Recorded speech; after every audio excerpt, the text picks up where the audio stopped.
최첨단의 디지털 시대에도 독서의 끈을 놓지 않는 분들을 위한 시간입니다.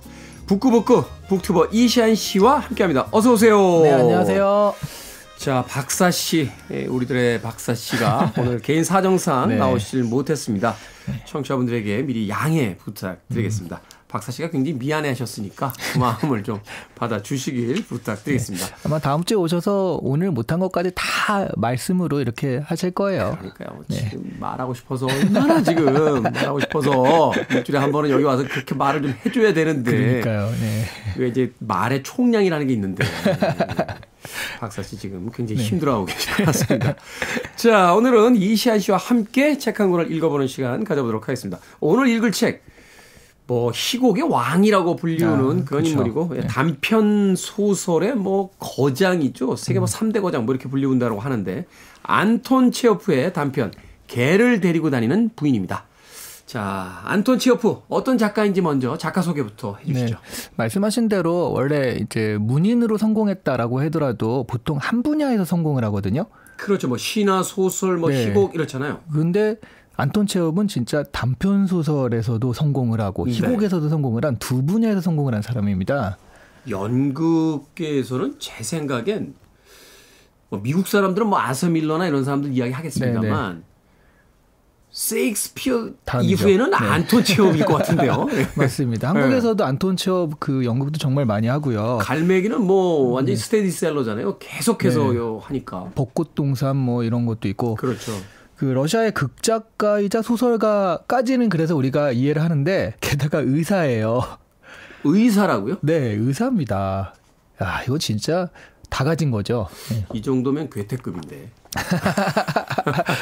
근데 일단 괴테 굉장히 부러워하시잖아요. 네. 근데 제가 끝에서 얘기하겠지만 그 괴테와 다르게 44세 때 일찍 돌아가세요. 천재였구나. 네. 당시에 소위 유행하던 천재 요절설. 테디가 가장 좋아하는 그 장수라는 기준엔 좀 못 미치는 그 안타까운데요. 부와 장수. 러시아를 대표하는 대문호 중 하나라고 얘기가 되고요. 푸시킨에서 시작되어서 도스토예프스키와 톨스토이로 절정을 이루었던 그 러시아 문학 황금 시대가 있잖아요. 그렇죠. 거기에 이제 마지막 작가로 꼽히는 분입니다. 1860년에 러시아 제국 타간로크에서 태어났고요. 근데 재밌는 건 그 전에 이제 러시아 시대 문인들은 대부분 귀족 집안 출신들이 많거든요. 사실 이제 글을 쓴다는 건 네. 어느 정도는 생계가 유지가 돼야만 하는 거잖아요. 뭐 현대에 와서도 그렇습니다만 네, 먹고 살 걱정이 없어야. 네, 당시에는 더 그렇지 않았어요? 그렇죠. 근데 이 집안은 원래 농노 집안이었어요. 농노. 네. 그런데 할아버지 때 좀 자수성가해서 돈을 주고 자유의 몸이 되었고 잡화상을 경영했는데 근데 또 아버지 때 파산을 해요. 네, 이때 체호프의 나이가 16세라고 합니다. 네. 그래서 중학을 고학으로 마쳤고요. 그리고 모스크바 대학 의학부에 입학을 하고요. 의학부에 입학을 한 다음에 가족의 생계를 위해서 단편 소설을 잡지에 연재하기 시작을 했는데요. 그게 인정을 받은 거예요. 네, 당시 러시아에서는 단어수로 원고료를 주었다고 하죠. 그 예전에 물론 그것도 이제 옛날 드라마가 됐습니다만 섹스 앤드 시티 같은 그 미드 보면 그 캐리가 패션 잡지에다 이렇게 컬럼 쓸 때 보면은 단어수로 이렇게 돈을 주더라고요. 그래서 이 러시아에서는요, 그때 당시에 소설이 무한정 길어지는 현상이 발생을 했다고 합니다.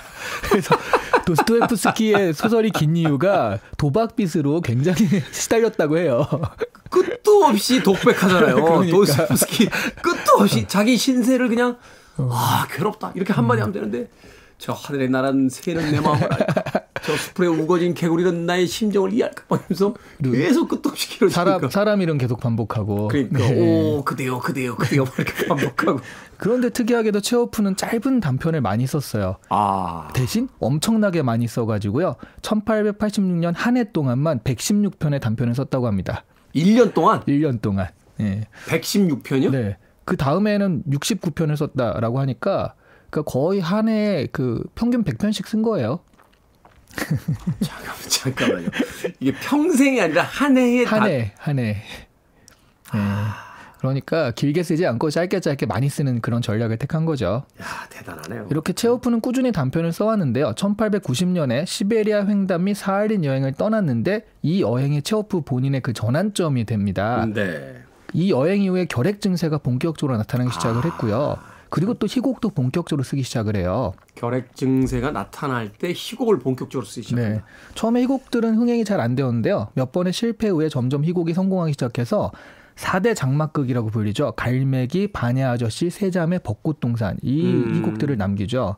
그런데 이 벚꽃동산이 초연되던 해가 1904년인데 이때 병세가 악화되어서 독일로 요양을 떠났다가 거기서 사망을 하고요. 마지막으로 샴페인을 마시면서 이 유언이 샴페인은 정말 오랜만이군이라는 말을 남기고 그 44세의 나이로 요절을 합니다. 멋있다. 멋있다. 저도 셀러에 하나 있어요. 샴페인이요? 샴페인이 하나 있어요. 마지막 순간에. 그 이제 네. 네. 약간 고민은 돼요. 네. 네. 싱글 몰트를 마실지 샴페인을 마실지 약간 고민이 되는데. 네. 근데 여기 한 잔은 하고 가야죠. 여기서 중요한 건 이 체호프가 샴페인을 남겼다는 게 아니라 이 벚꽃동산을 남겼다는 게 더 중요한 거거든요. 그 해에 돌아가셨으니까. 그러니까 따라 작품은 없어. 근데 샴페인은 마실 수 있지. 마지막에 작품은 없어. 그렇죠. 네, 네. 그럴 수 있죠. 안톤 체호프. 참 대단한 작가라는 생각 다시 한번 해보게 됩니다. 그렇게 많은 다작을 했음에도 불구하고 그 작품들의 어떤 완성도가 그 인정받아서 사실은 이제 대문호로서의 어떤 그 위치에 오른. 네. 사실 어떤 면에서 보면은 저는 러시아 작가들 중에 도스토옙스키나 그 톨스토이보다 안톤 체홉이 더 좋아요. 간결하면서도 아주 네. 그 전곡을 찌르는. 네. 읽기도 쉽죠. 그래서. 아주 좋죠. 이소연 작가가 특히 좋아하지 않을까 생각합니다. 짧아서요. 단편 소설이 많아서. 네. 아주 인생관이 뚜렷하신 분이에요.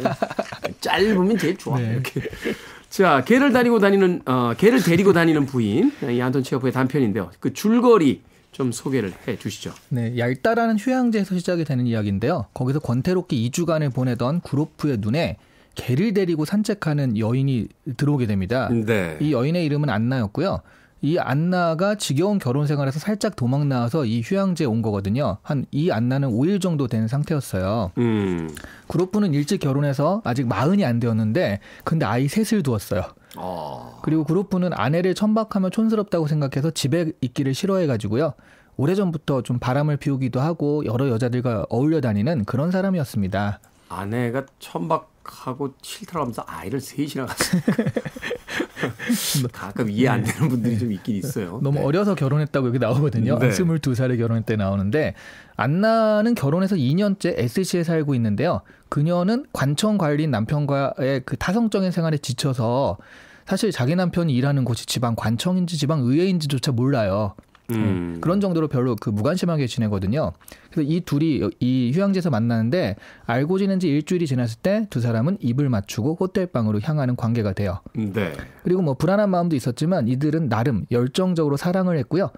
그런데 남편에게서 빨리 돌아오는 편지가 안나한테 오거든요. 그래서 안나는 알타를 떠나게 되고요. 각자의 집으로 돌아가게 됩니다. 그런데 이제 우리 다시는 만나지 마요. 이게 이제 마지막이에요. 라고 헤어졌는데 근데 문제는 이 두 사람의 관계가 끝난 게 아니죠. 의외로 이 바람둥이 구로프가요.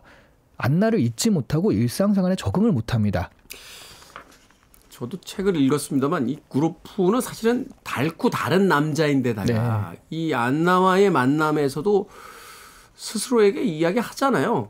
뭐 이게 얼마 가겠어? 열정이 사라진 뒤에 결국은 또 다른 어떤 비슷한 관계처럼 변질되겠지. 뭐 이렇게 이제 가볍게 시작을 하게 되는데. 그러니까 처음에도 그냥 그런가 보다 뭐 이런 정도 그 열정적으로 뭐 사랑의 눈길이 타올랐다 이런 것도 아니었거든요. 그런데 이 자기도 좀 이해를 못해요. 그러다가 결국 안나를 찾아서 SC로 떠납니다.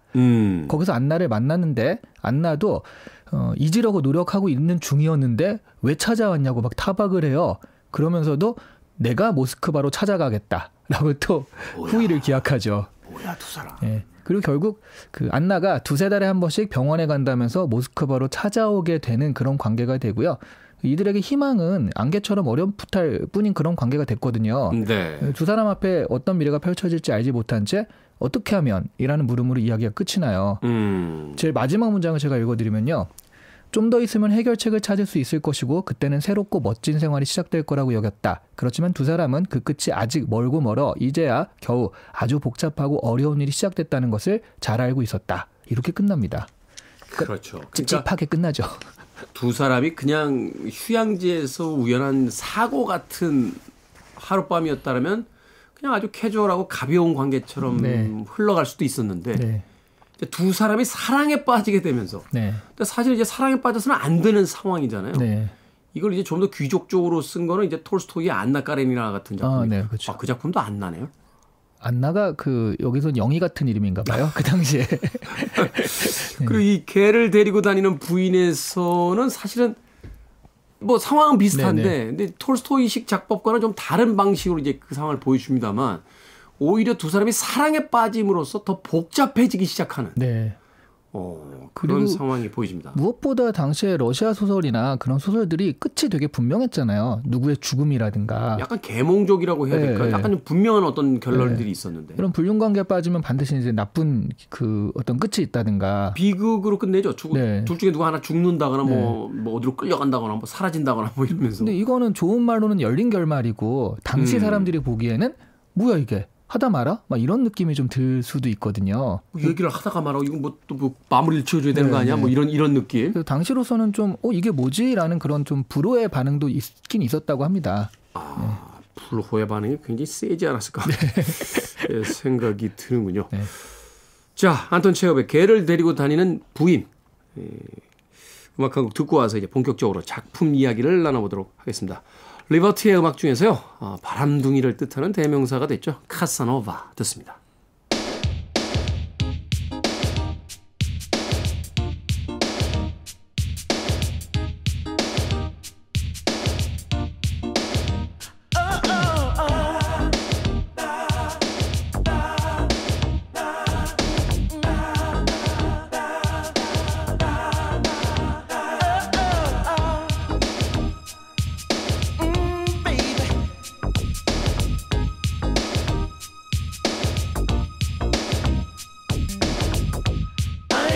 John Casanova. Me and Romeo ain't never been friends. Can't you see how much I really love you? Gonna sing it to you time and time again. Oh, Casanova, Casanova.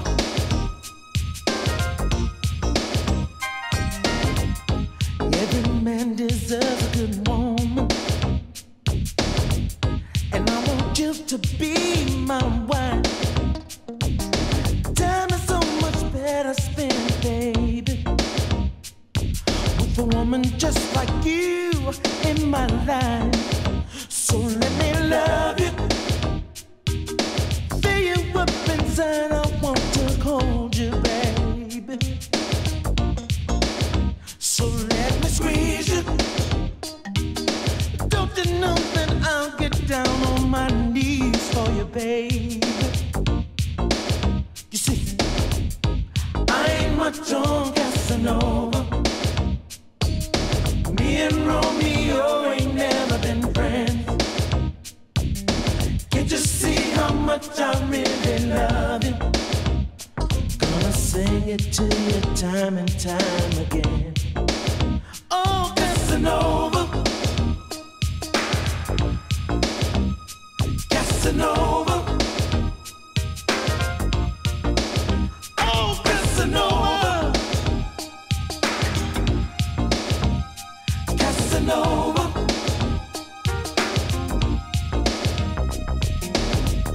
Every time I wanna see you, I can't find the words to tell you so.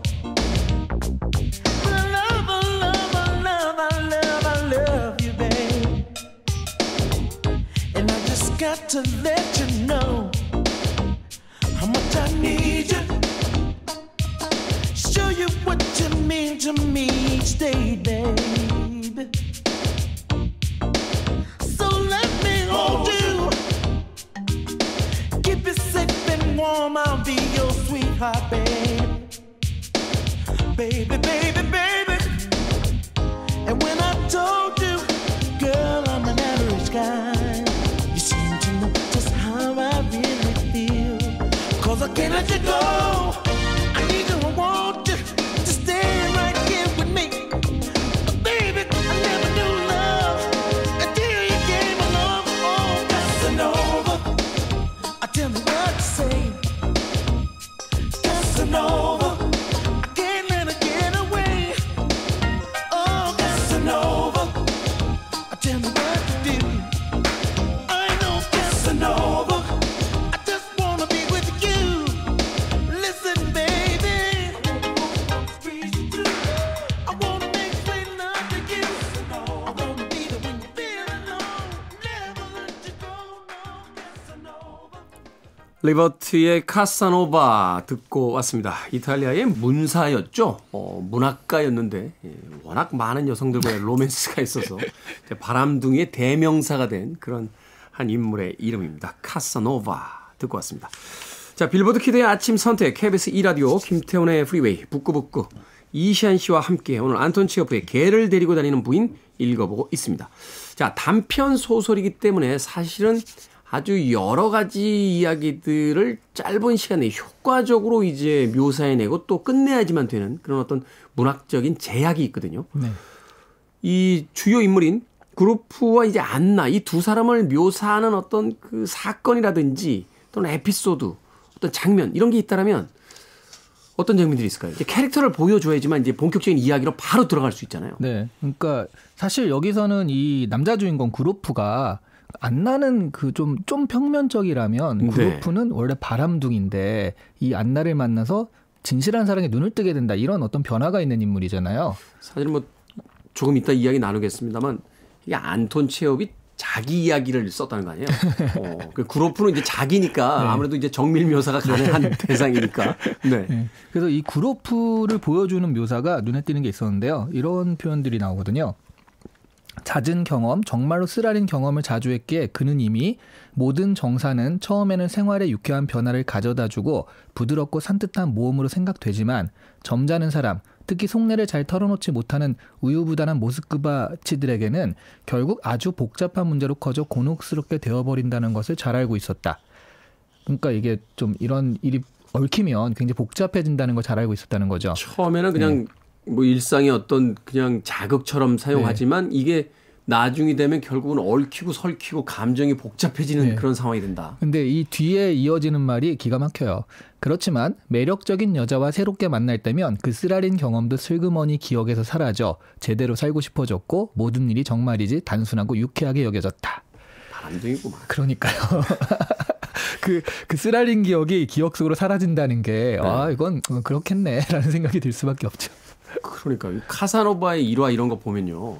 어떤 백작 부인 만나러 가다가 차이고 나오면서 가져갔던 꽃을 그 집에 하녀에게 주면서 하녀를 또 꼬시고 막 집안에서 다 벌어져요. 한 집안에. 이게 실화래요. 막 이런 일이 그런 거잖아요. 지금. 그렇죠. 마음이 쓰라리지만 넌 누구니? 하면서 또 옆 사람한테 말을 거는 그 그로프라는 한 인물, 달고 다른 중년의 남자죠. 네. 그러니까 새로운 경험이나 이런 것들, 뭐 어차피 여자는 다 똑같아라고 생각을 하지만 또 마음에 드는 여자를 만난 순간 그런 기억이 사라지면서 또 단순하고 유쾌하게 또 그런 일들이 벌어지는. 요새 용어로 금사빠라고 하죠. 그렇죠. 금방 사랑에 빠졌다가 바로 돌아오시는 분들. 그래서 이런 부분들이 정말 묘사를 좀 잘했다. 한 문장으로 그런 생각이 들더라고요. 네. 그럼에도 불구하고 이 안나 약간 평면적으로 보여지긴 합니다만 그 자신의 남편에 대한 어떤 그 불만들을 이제 털어놓으면서 어쩌면 자신의 이제 알리바이를 만들고 있다라는 맞습니다. 생각도 해보게 되는데 이 남편이 되게 그 말하자면 굴종적이다. 마치 하인 같다. 뭐 이런 이야기를 통해서 남편에 대한 불만을 드러내잖아요. 그렇다면 이 안나가 원했던 어떤 삶 이런 것들은 결국 무엇이었을까요? 근데 여기가 안나가 이 그루프보다 나이가 거의 반토막이라는 그런 그 개념으로 나오거든요. 그러니까 그렇죠. 굉장히 어리게 나와요. 40 정도가 돼 가는 이제 그루프와 20을 간 넘긴 안나. 그래서 그러니까 여기도 보면 누군가 와가지고 그러니까 말하자면 치근덕거리는 상황도 아마 처음일 것이다라고 그루프가 생각하는 장면이 나옵니다. 너무 어리기 때문에. 그래서 아마 안나는 자기가 원하는 게 뭔지도 몰랐을 것 같아요. 그냥 내가 원하는 게 뭔지를 모른다. 이게 싫은 거는 알겠는데 뭐를 좋아하는지는 모르는 거죠. 그 지금 남편과의 삶, 이런 남편은 싫은데 그렇다고 내가 그걸 다른 거를 원해가지고 뭐를 간절히 원하고 그런 건 아니고 그냥 여기 와서 그 남편은 싫으니까 거기서 도망 나와가지고 그냥 여기서 산책을 하다가 그리고 그루프를 만나면서 아 내가 원하는 게 나중에 사랑이었구나라고 알게 되는 그런 캐릭터인 것 같아요. 생각해보니까 그러네요. 이 안나라는 여성 캐릭터가 사실 남편에 대한 불만은 쏟아내고 있습니다만 이 얄타라는 곳으로 그 여행을 가게 되는 계기 자체도 어떤 목적이 있는 게 아니잖아요. 네, 그 싫어서 떠난 거죠, 그냥 남편이 싫어서. 여기가 견디기 쉽지 않으니까 네. 여기가 싫으니까 그냥 발길 닿는 대로 간 거지. 이게 사실은 무엇인가 새로운 어떤 인생을 꿈꾸면서 네. 내가 원하는 건 이거야라고 뭐 결심을 하고 떠난 게 아니기 때문에 네. 그런 면에서 본다면 이 작품도 사실은 이제 시대적 한계가 있는 것 같아요. 19세기라고 하는 그러니까 여성이 좀 수동적으로 그려지고 또 남성과 여성의 어떤 나이 차이가 남에도 불구하고 그것을 그렇게 크게 문제 삼지 않고 하는 부분들을 네. 보면 근데 또 말씀하신 걸 잘 생각해 보면 안나는 어떤 지향점이 없었던 건 맞는데요. 그루프도 지향점은 없었던 것 같아요. 뚜렷한 지향점은 네. 없었다. 그냥 내가 그 와이프랑 결혼해서 근데 그 와이프가 너무 싫어진 상태지만 아이 셋을 키우고 있고 그러면서 그냥 혼자서 이 여자 저 여자 이렇게 하는 것도 지향점이 있어서 그런 건 아니잖아요. 네, 그러니까 이 사람도 특별한 지향점 없이 살다가 둘이 어느 순간 만나가지고 같은 방향을 바라보게 됐다. 뭐 이런 얘기라고 또 볼 수도 있을 것 같거든요. 이 결국은 제도적으로 본다면 불륜에 대한 이야기고 그렇죠. 이것을 이제 문학적인 어떤 소재만으로 가지고 이야기한다면 사랑에 대한 어떤 이야기일 네. 수도 있는데 그렇다면 어떤 삶의 지향점 없이 그저 고단한 일상 속에서 외도를 하는 것으로서 자신의 어떤 일상을 살아가는 그로프란 인물과 지금 남편과 지금의 삶이 싫어서 무작정 떠난 안나라는 여성이 만나서 해프닝이 벌어지게 되는데 이게 결국 이제 사랑으로 바뀌게 되는 네. 결정적인 계기는 뭘까요? 그 계기가 없는 게 여기서 문제예요. 그러니까 굳이 따지자면 헤어진 거죠. 자, 이제 우리는 다시 만나지 말자라고 헤어졌는데 있을 때는 모르지만 없을 때 그 소중함을 알게 되는 거잖아요. 그러면서 그 헤어졌다가 그루프도 그냥 쿨하게 빠이빠이 하고 헤어졌는데 나중에 와서 보니까 아 내가 그 사람을 굉장히 사랑했구나. 그걸 이제 뒤늦게 알게 되고 SC로 떠나는 거죠. 자꾸 생각이 나니까. 네, 네. 그래서 굳이 뭐 계기라면 무슨 큰 사건이 있었고 교통사고가 났고 이런 게 아니거든요. 그래서 이렇게 젖어드는 사랑이었다라고 생각할 수가 있어요. 근데 여기 재밌는 점이 그런 거죠. 굉장히 모순적이잖아요.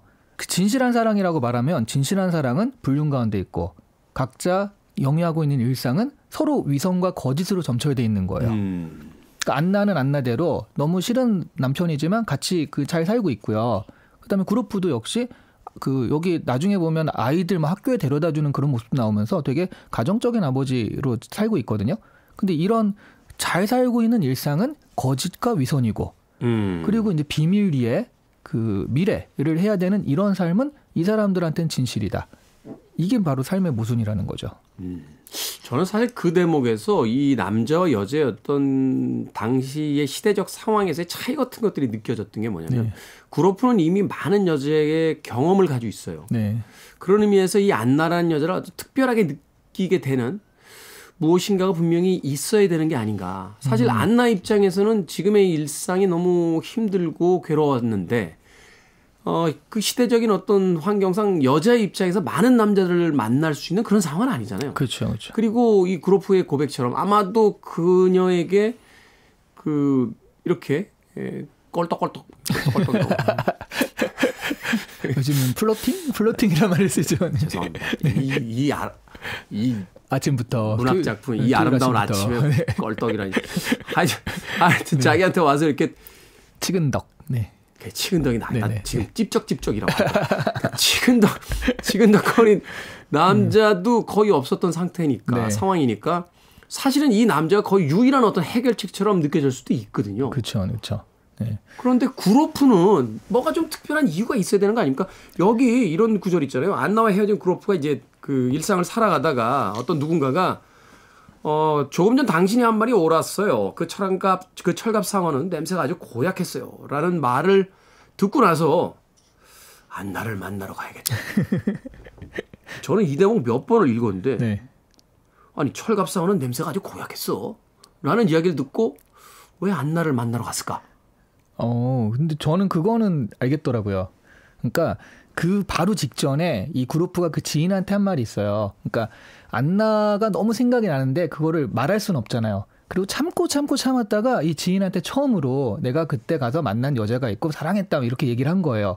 근데 이 지인의 말은 아까 철갑상어 냄새 아주 고약했어 이렇게 답을 한 거죠. 그러니까 말하자면 자신의 어떤 진정하게 얘기했는데 그런 부분을 일상에서 드러낼 수가 없고 지금 드러냈지만 그게 받아쳐진 거잖아요. 일상에서 안 먹히고요. 그러니까 그거를 진지하게 받아주지도 않고. 네. 이 사랑에 빠진 남자한테는 일상에 여기서 나오는 카드놀이, 폭식, 폭음, 시시한 이야기들, 실없는 농담들 이런 건 감옥일 뿐이다라는 얘기가 나오거든요. 그러니까 이 말을 듣고 철갑상어가 나의 감옥이구나. 이 감옥을 내가 한번 파해야겠다라는 생각이 바로 여기서 이제 트리거가 됐을 수 있다고 생각이 들었어요. 그러니까 거짓된 삶들이 겹쳐지는 그 공간 속에서 유일하게 자신을 드러낼 수 있는 사람은 안나니까. 네. 드러낸 순간 이렇게 튕겨져 나온 걸 눈으로 봤으니까요. 그러니까 이 공간 내에서 나는 나로서 존재할 수가 없구나. 이건 위선의 삶으로서만 부딪히는 공간이니까 나를 나로서 드러낼 수 있는 유일한 사람인 안나를 만나러 가야겠다. 네.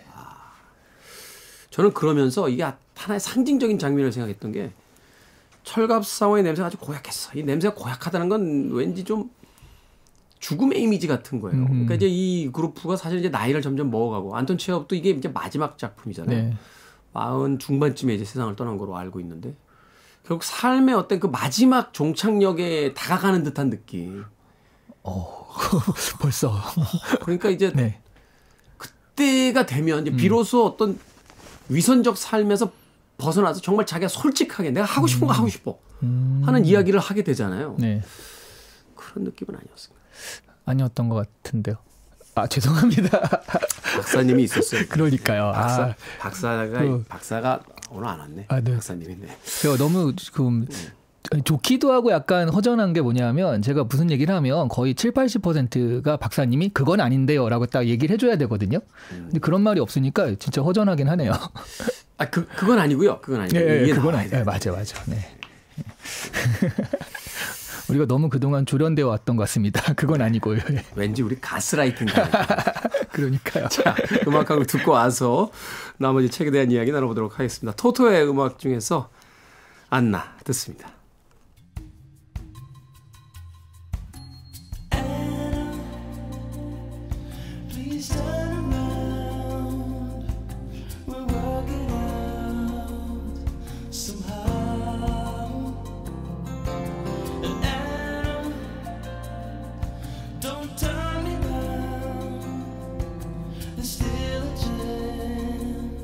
If we can hold out once more.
I want to break free. Are you free?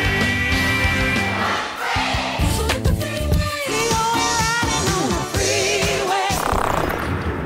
Freeway.